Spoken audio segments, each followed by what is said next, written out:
내려와서 자기 엄마 아버지, 이렇게 할머니 할아버지죠, 자기 엄마 아버지에게 다 무릎을 딱 꿇고 어머니 아버지 저희들 떠나겠습니다. 저희들 떠날게요. 가서 돈을 벌어오겠습니다. 그때 나이가 17살 때라. 17살 그 어린 나이에 돈을 벌어오겠습니다. 그러니까 제발 죽지 마세요. 제발 그때까지 살아계세요. 저희들 돈을 벌어서 우리 가족을 제가 살릴게요. 저희들이 살리겠습니다. 해서 사실 그 당시에는 지금 또 우리 저 동남아 사람들이 돈 벌려고 많이 오잖아요.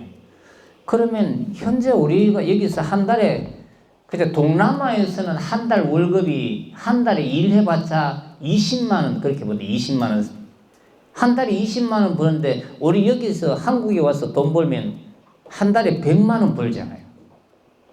그러면 자기 나라에서 버는 것보다 3배, 4배 버니까 당연히 이제 우리나라에 많이 오죠. 그런 것처럼 예, 그 당시에도 일제시대에도 일제가 막 우리나라 뭐 수탈했다 그러지만은 사람 사는 거는 똑같았대요.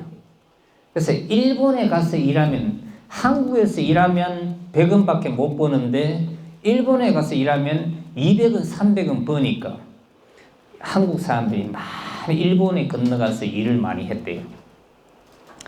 그래서 아버지도 우리 아버지, 큰아버지 두 쌍둥이 형제는 몰래 그때 부산으로 넘어가서 부산에서 배를 타고 그때는 뭐 이렇게 이제 수배 중이니까 밀항선을 타고 몰래 숨어서 밀항선을 타고 일본으로 가서 일본 시모노세키 항에 가서 일본에서 오사카로 갔대요. 오사카에 가서 이제 주경야독하면서 돈을 벌었대요. 근데 이게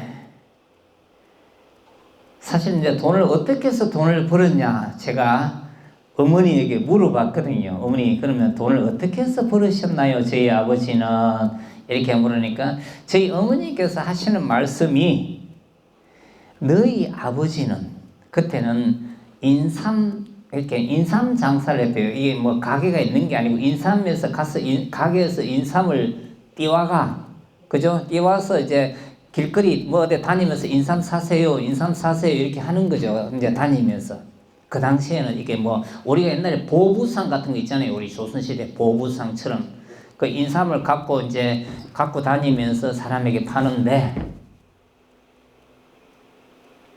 우리 아버지는 큰아버지는 좀 뭐 자존심이 좀 있고 이래서 해서 뭐 못 팔고 올 때도 있었는데 너희 아버지는 한번 가지고 나가면 반드시 다 팔고 왔다 이런 얘기를 하시더라고요. 그래서 보면 이게 제가 우리 아버지를 좀 닮았나 이런 생각이 듭니다. 저도 어디 가서 말로 사람을 설득하는 거라든지, 그죠? 제가 스피치를 하는 사람이니까. 어떤 사람을 상대하는 거라든지 이런 건 제가 자신이 있거든요. 어떤 걸 주든지 간에 어디 가서 저도 팔아올 자신이 있어요. 이제 그렇게 아버지와 큰아버지는 그 쌍둥이 형제는 주경야독하면서 돈을 벌어서 이제 나이가 24살에 그게 먼저 그 쌍둥이 형님은 23살에 먼저 결혼을 했고 이제 아버지가 24살에 결혼할 나이가 딱 됐을 때 근데 그 당시에는 선택이 있어요. 이게 일본에서 사니까 주로 일본 여자들도 많이 만나잖아요. 그래서 일본 여자와 결혼을 할 것인가 아니면 조선으로 가서 조선 여자를 결혼할 것인가 선택이. 그때 아버지하고 친하게 지냈던 분 중에 우리나라의 롯데그룹 창업자예요. 롯데그룹 신격호라고. 얼마 전에 돌아가셨죠? 그죠? 롯데그룹 창업자 신격호, 그분이 고향이 어디냐면 같은 고향이 언양이에요. 같은 언양이니까 그죠? 저 멀리 외국에 나가서 힘들게 사는데 같은 동양 사람이다 그러면 그냥 형님 동생 하면서 친구처럼 지내는 거죠. 그래서 그 신격호 그분은 머리가 깨어있는 분이에요. 그때 일제시대잖아요. 그죠? 1920년대 30년대 1920년대 30년대 일제시대니까 이제 조선은 없다. 조선은 죽었다. 오직 일본 한나라, 그죠? 일본 한나라밖에 없다. 그죠? 결국은 병합이 됐으니까. 그래서 조선은 이제 죽었다 해서 신격호 회장은 나는 일본 여자하고 결혼한다. 이렇게 해서 일본 여자하고 결혼했고, 그 다음에 우리 아버지는 아니다. 나는 조선 여자하고 결혼한다. 그렇게 해서 그때 조선에 와가 그때 같은 마을, 우리 마을에, 같은 마을에 우리 어머니 집하고 우리 아버지 집하고 50m도 안 떨어졌어요. 그 당시에 제가 봤을 때는 그때 아무리 일제시대 때라도 하더라도 분명히 그렇게 배는 늘 왔다 갔다 했으니까 아버지가 이제 돈을 벌어서 여기 이렇게 그 돈을 보내가 여기 이제 그때 논하고 밭을 많이 샀대요. 논하고 밭을 사서 밑에 동생들 다 먹여 살리고 그렇게 하니까 아버지가 좀 이렇게 왔다 갔다 했겠죠. 그죠? 1년에 한두 번 정도 아니면 2년에 한 번 오든지 왔다 갔다 하면서, 이건 순전히 제 생각입니다. 그게 겨울에 아버지하고 엄마가 7살 차이거든요. 그러니까 아버지가 17살에 일본으로 도망갈 때, 밀항선을 타고 일본으로 갈 때 엄마가 10살이었잖아요. 그럼 10살이면 꼭 같이 매일 그 겨울에 빨래하는 겨울에 늘 같이 같은 마을이니까 혹시 받지 않나. 그러니까 10살 이렇게 혹시 그때 빨래하는 엄마를 보고 반해서 내 반드시 돌아온다. 기다려라. 그렇게 얘기했던지 모르겠는데 하여튼 아버지는 이렇게 그 엄마 17살 때 그때 우리 어머니는 그 마을에서는 가장 부잣집의 부잣집 구남매 맏딸이고 아버지는 6형제의 이제 둘째였는데 그래도 이제 두 분이 그래서 결혼을 하셨어요. 결혼을 하셔서 이제 일본으로 건너가서 제 위에 제 형제는 딸, 아들, 딸, 아들. 제가 막내입니다. 그러니까 그 위에 딸은 다 일본에서 태어났습니다. 일본에서 태어나서 딱 이렇게 하다가 1945년도 해방이 되고 이제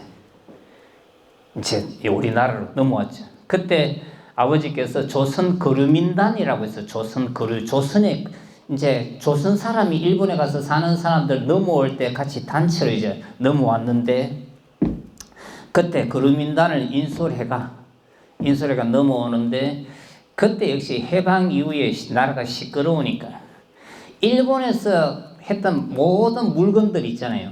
그 물건들이 이쪽으로 오면서 다 압수를 다 당했대요. 그 당시에 그러니까 완전히 이제 처음에 일본으로 갈 때는 밀항선을 타고 갔지만은 올 때는 이제 거미 환영해서 폼 딱 재고 딱 들어왔는데 하루아침에 다 뺏겨버린 거지. 그 당시에 이제 일본을 미워했으니까 하여튼 구실을 거쳐서 다 뺏겨버렸죠.